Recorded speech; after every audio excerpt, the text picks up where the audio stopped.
Hi guys, welcome back to my channel. In today's video, as promised, I'm going to start doing the celebrity synastry charts.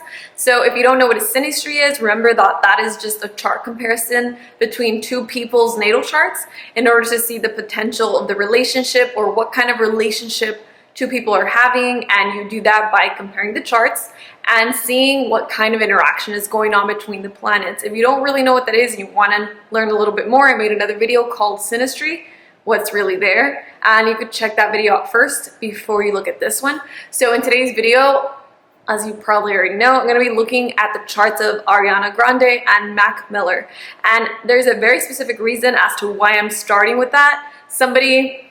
One of my subscribers one of you guys had requested that I do Sierra and Russell Wilson, and I really want to do that one. I'll probably still do that one next. But the reason why I'm starting with this one is because we have really good birth data for both of these people. So even though Mac Miller is no longer with us, rest in peace, he has really good birth data, and so does Ariana Grande. And in order to kind of show you the broadest picture, I want to start with two charts. There's still a lot of information you can get from somebody's chart, even if you don't know their birth time, because the planets don't move very quickly. So you'll still be able to see the interaction between the planets, but you won't get to see a lot of the house action if you don't have someone's exact birth time.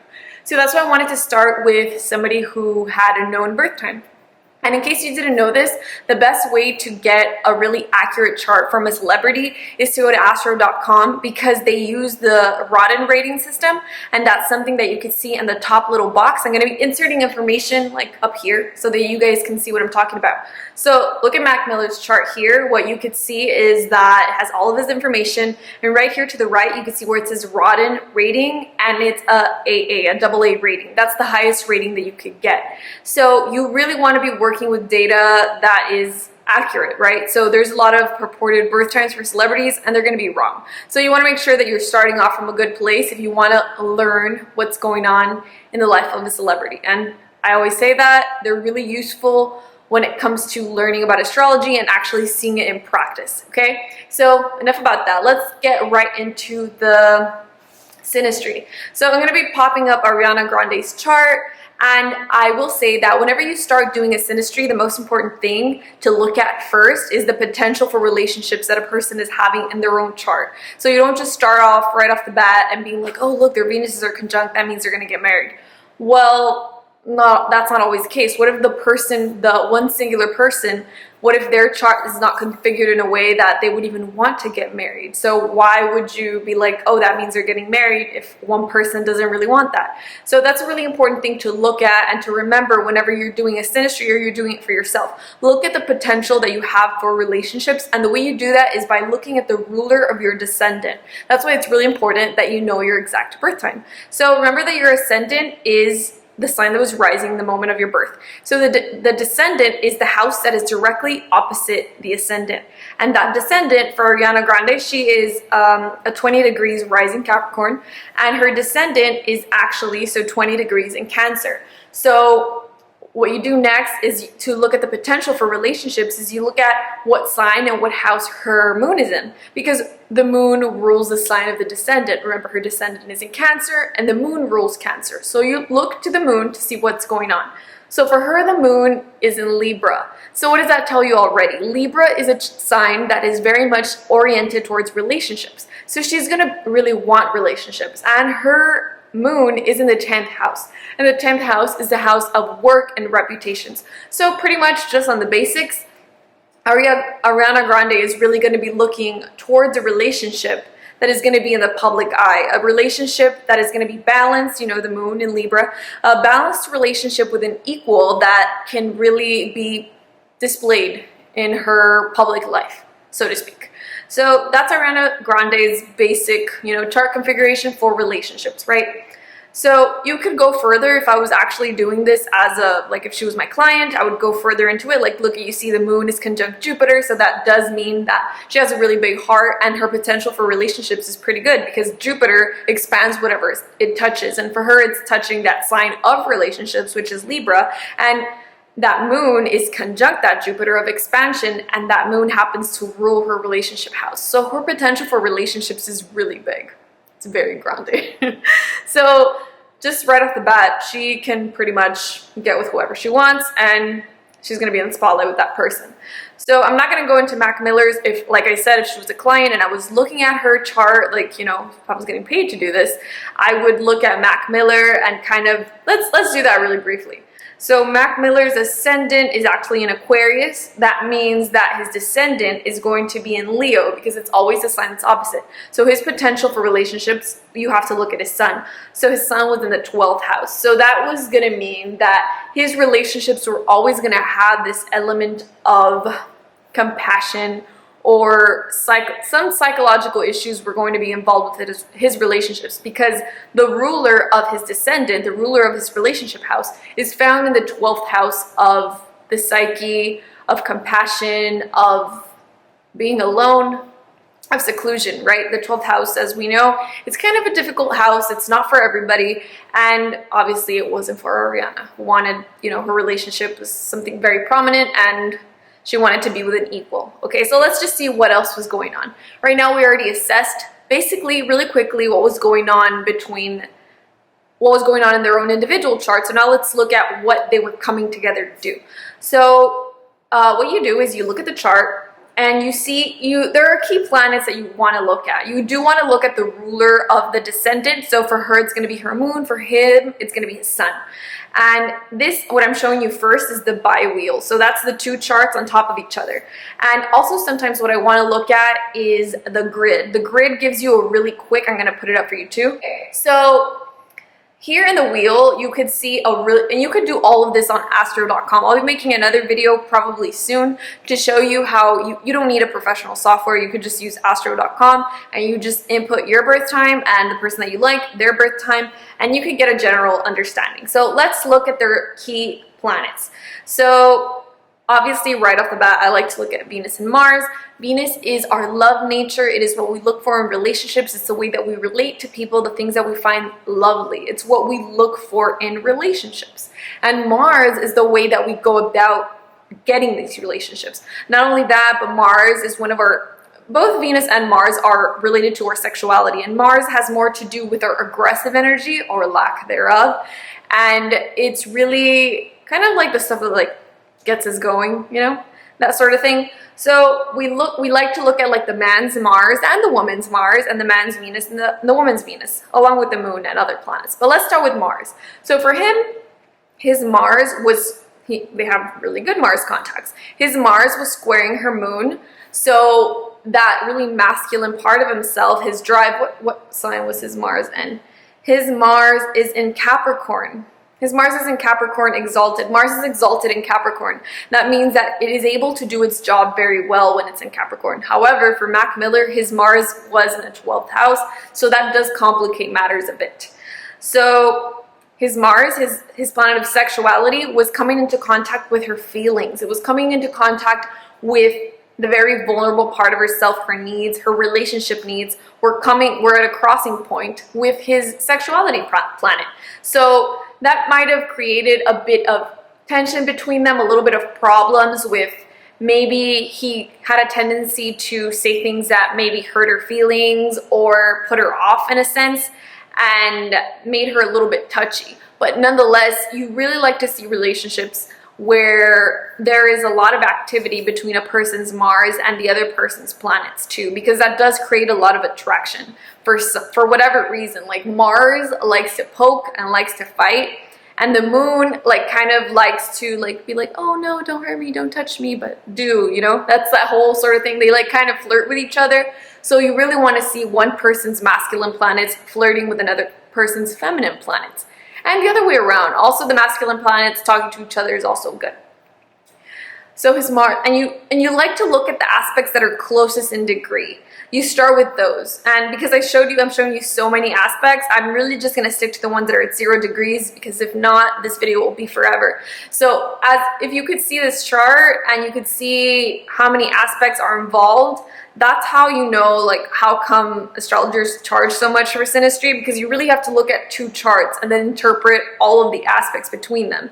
So that's why like a full synastry takes around like an hour and 20 minutes or like an hour and a half. And so you're really looking at you know, spending more money if you really want somebody to give you a really good synastry. But nonetheless, you don't have to do that. You could look at something more briefly and still get a pretty good idea of what's going on.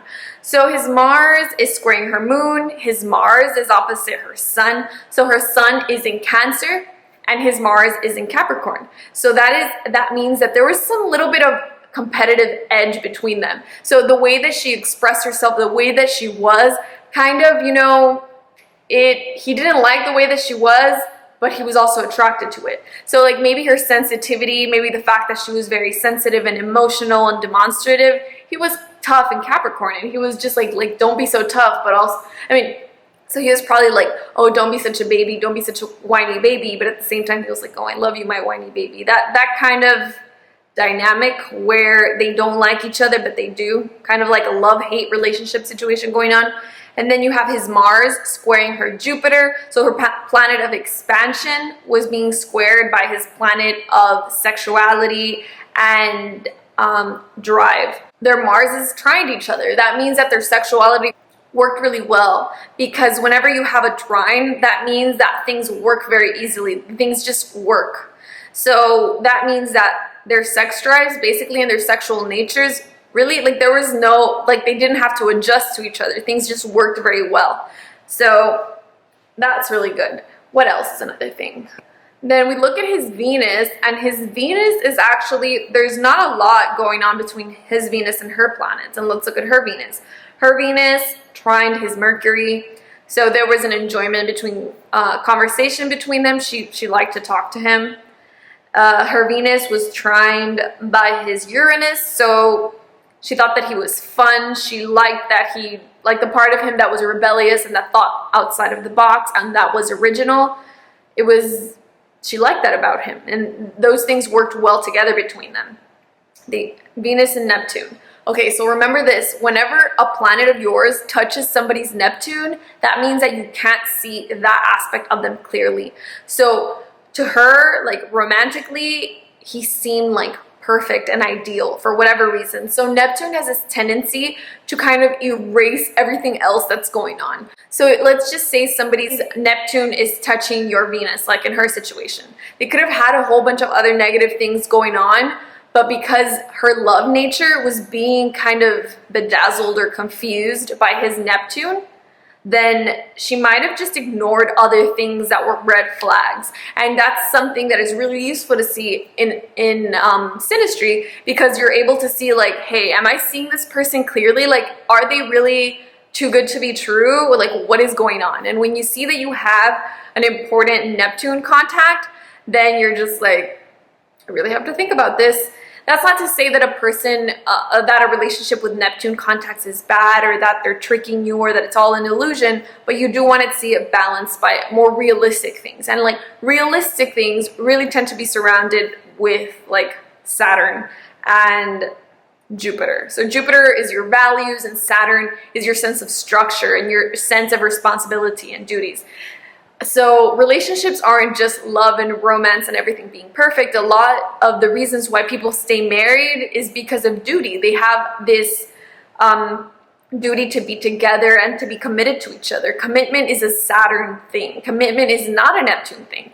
Neptune is about idealism, and, you know, idealism and that type of ideal in romantic love, it tends to dissipate once the reality of life sets in.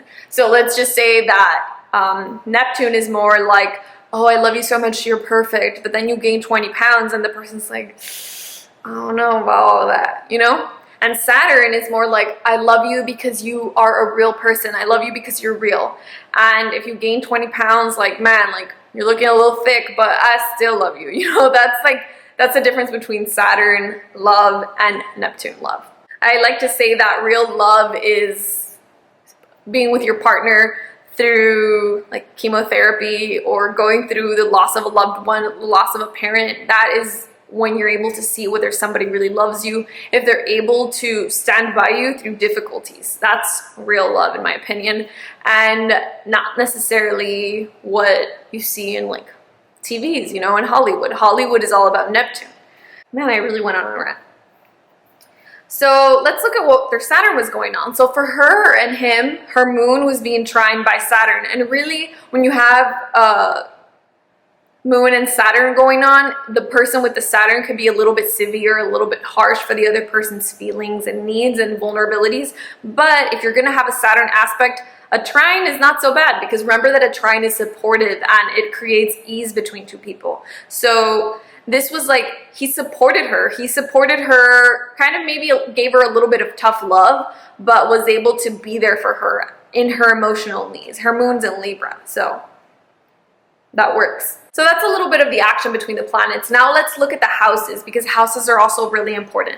So these, when you look at the houses, it's called like looking at house overlays. So when you look at the houses, you really want to look at what part of the other person's chart you are activating. So for example, let's look at his sun. His sun is at 28 degrees Capricorn. So what does the sun do? The sun illuminates. The sun illuminates and sheds light on something, highlights something. So for him, his sun is highlighting her first house. So that means that he really was good for her image. And that's true, you know, kind of in a sense, Mac Miller but brought Ariana Grande to another, another group of people, another subcategory of people that likely wouldn't have known her because she was a pop star, you know, she was a pop Disney star. And Mac Miller was like this hip hop phenomenon. So he kind of introduces her to that world, and he highlights her persona, which is in the first house in Capricorn, and her nature is very hardworking, and he was able to highlight that and kind of bring her into another community. So what was her sun doing for him? Let's see. So that's his 12, this first, second, third, fourth, fifth, sixth. Okay. So her sun was actually in his sixth house. And I know that in modern astrology, we like to talk about the sixth house as being the house of health. I have recently changed my mind about that. I'm leaning more towards the traditional astrology view of the sixth house as being the house of illness. So the first house is your physical constitution and how sturdy you'll be to any illness that will befall you. And the sixth house ends up being the kind of illnesses that you could get. So it's kind of like her sun is illuminating her house of illnesses, and her sun she herself kind of brought out in him his illness, in a sense. I'm not going to go too much further into it because then this video will be very long, but let's just leave it at that. Her presence in his life highlighted his issues with whatever type of health issues he might have had. Now, in retrospect, that we see that he did struggle with depression and, you know, substance abuse. He talked about that very openly in his music. And for whatever reason, their relationship and her presence in his life did highlight that. So that's the sun. So now let's look at the moon. The moon provides support and emotion. The moon mothers wherever it is located. So her moon is in the sign of Libra. We already talked about that. And remember that her moon is conjoining Jupiter. And Jupiter and the moon have a really friendly relationship to each other. So when they're together, they're able to do more. So she provides a lot of enthusiasm and support in his, what house is that? It's the first, 12, 11, 10, 9th, in his 9th house. So in his house of philosophy and religion, his house of philosophy and religion and exploration, she was able to support him, maybe expand his mind in a way. I wish I knew more about Mac Miller, but I know that he created that album, The Divine Feminine, and I really feel that that album was really connected to her because she's such a Cancerian woman, and those themes of femininity and womanhood really resonate in his music. And I think maybe that was her way of expanding his mind a little bit. Expand your mind. I feel like that was one of his lyrics. I'm not sure, but if I find it, I'll put it in here. But yeah, she definitely expanded his mind and expanded his world with her emotional support and her nurturing. Okay, so I already talked about the house overlays, I talked about her needs, his needs, but now let's talk about what I possibly think could have gone wrong between them. So we looked at her relationship needs. She needed somebody who was nurturing because her 7th house descendant, her relationship house, is in the sign of Cancer. her Venus, her love nature, is in the sign of Taurus, so she needed a lot of physical attention and a lot of just support. She needed support. That's the kind of love that was real for her. And he, being a Capricorn stellium, he's very earthy. So you would think, like, yeah, he could provide her with that support. And his moon was in the sign of Cancer. So that's beautiful. His moon is in her 7th house. That is a really good overlay to have between two people that are in a loving relationship. So what could have possibly gone wrong? You know, there was obviously a lot of communication between the two.